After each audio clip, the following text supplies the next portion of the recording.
আপুরা, জামা বাঁকা হওয়ার প্রধান কারণ হচ্ছে কাপড় ঠিকঠাক ফিনিশিং না আনা।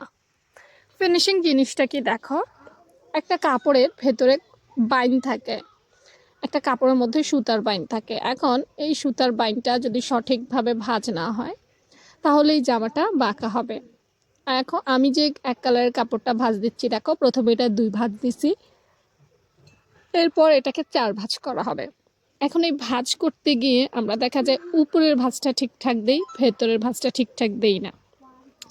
এই ভাঁজ দেওয়ার সময় ওই যে খেয়াল করো উপরে যে একটা ভাঁজ লাইন পড়ছে, এখানে কোনো প্রকার ঢেউ পড়তে পারবে না, ফোলা ভাব থাকতে পারবে না। দেখো আমার বাম সাইডের দিকে কিন্তু কাপড় সরে গেছে।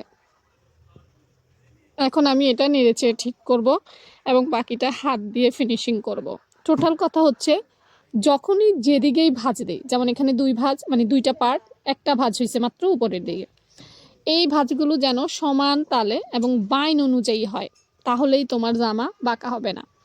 অনেকেই আমাকে লাইভে এই প্রশ্নটা করো, কিন্তু আসলে এটা পুরাটাই ডিপেন্ড করে কাপড়ের উপরে, এই ছাড়া অন্য কোনো ওয়ে নাই।